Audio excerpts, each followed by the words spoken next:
If you're serious about scaling your agency to 7 or 8 figures, then choosing the right service or combination of services is non-negotiable. Not all service offerings are created equal, and making the wrong choices could mean that you're playing the game at a disadvantage. Sure, you can find some customers for almost any service, but if you're trying to build a 7 or even 8-figure business that can bring you the success that you dream of, that means playing a game that you're set up to win. I'm a fractional CFO and co-founder of an accounting firm, and we work with plenty of 7-figure agencies. So in this video, I'm going to share with you 9 questions to consider when choosing the services that you want to offer so that you can make sure you're not playing a losing game. Number 1, how hireable is the work? If you want to be able to scale to 7 or 8 figures, you need to get to a point where you're not the one doing all the client delivery. So you want to make sure that as you continue to close clients, when you need to start hiring people to help you do the work, you can actually find those people. Now, some work is more specialized and there aren't that many people who are able to do it well, or there's just a very high demand for those people, so it's going to be hard to hire them. For example, say you run Facebook ads and you want to be able to bring in individuals who can do creative strategy at a very high level. Now, right off the bat, that type of role is highly in demand, especially in the last few years where creative strategy has become a lot more important on Facebook. And it's a role that also requires a fair bit of experience with respect to knowing what kind of works well in the ad world, and also creativity to be able to think of ideas that are outside the box. So if your service offering was just creative strategy, that can become problematic because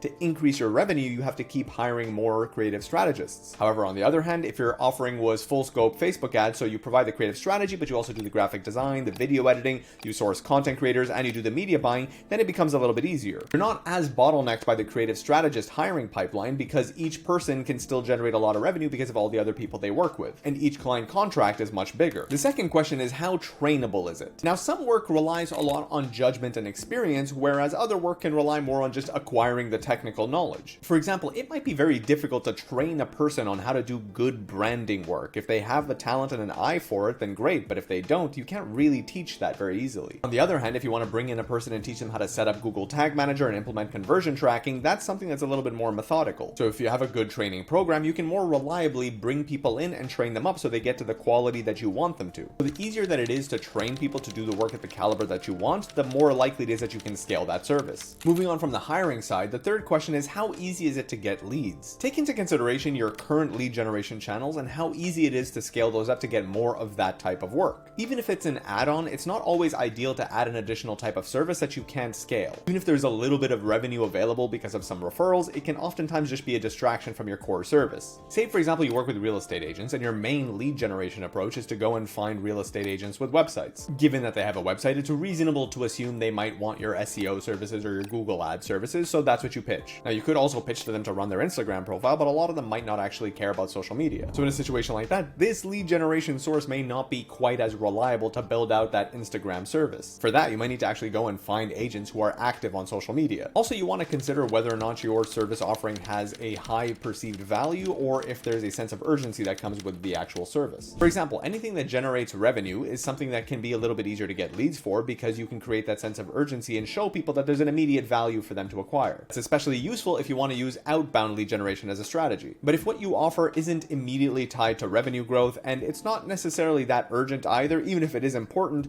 then it might not be as easy to generate leads for that. For example, if your offer is to improve people's Google Analytics setup, it's kind of hard to convince a person that they'll make more money quickly or that there's an urgent need to solve that problem right away, even if it is something that would be useful to them. And the impact of that is that you'll have fewer viable lead generation channels. You can use outbound email or cold calling if you're going to get a person excited about making 20% more revenue. But outbound's going to be tough if you're going to just tell them like, hey, your Google Analytics dashboard is going to be a little bit more reliable. And also consider the resources you have, like what sort of networks you're involved in or your own personal brand. Because of your connections or your reputation or your experience, it might be a lot easier to sell one service versus another one. Which then leads to the next question, which is, how easy is it to sell? Almost any service can be sold by a professional salesperson, but some services are easier to do that with. For example, if you're selling something like Google Ads, you can talk about the level of expertise the team has, the sophisticated processes, and the types of results that you've achieved for similar clients. But if you're selling something like ghostwriting services for Twitter or LinkedIn, then the person who's buying from you needs to feel a little bit more connection with the individual actually doing the work. They need to be able to get a sense of the person's creativity and ability to come up with good ideas, and they also need to see if they jive well with the individual, if they can have a good relationship working so closely together. So for a service like that, especially in the early days where you're the one doing all the ghostwriting, it's very difficult to have somebody else do the sales for you. And then if you're the only person who can do the sales, then you can run into a little bit of a bottleneck because the more leads you generate, the more sales you have to do, which means there's less time to do lead generation as well as less time to do client work. The fifth question is related, which is, how easy is it to cross-sell? Most agencies that scale to 7 or 8 figures don't do so by offering a single narrow service. service. They start layering in multiple services that complement one another and are easy to cross-sell. So for example, if you provide e-commerce brands with web design services, it's not easy to also offer them YouTube channel management. Most e-commerce brands don't have a YouTube channel, and there's no clear link between those two services. What is a lot more common though is for a web design agency to also offer SEO services. Once you have a website, you generally want it to rank well, so it's easy to sell them on getting those services too. Or if you provide Google Ads services, it's easy to layer in also doing landing pages because the ads have to send the traffic somewhere, and then also layering in CRO because if the landing pages suck, you want to be able to consistently test to keep improving them. But also consider your audience, because services don't always go together in every single audience. For example, most e-commerce brands that run Google Ads can probably use Facebook ads as well, but most B2B businesses who run Google Ads usually won't run Facebook ads too, so for them it's oftentimes not something you can cross-sell. The sixth question is whether or not the service is one-time or recurring. In general, recurring work is better because it gives you better LTV and stability from a cash flow perspective too. If you do web design work, you're going to have a lot of ups and downs because every time you finish a project, you're going to have to go and find another project to keep your team occupied. Whereas if you do Amazon ads, that's a pretty comfortably consistent month-over-month type of job. If you do monthly work and you also have reasonably good retention, it becomes a lot easier because every client has a lot more value. There's also a lot less stress about revenue fluctuating up and down based on lead flow. On top of that, cash flow tends to be a lot better as well because monthly work is typically billed monthly. Whereas projects like web design can be a little bit tricky because maybe you bill 50% up front,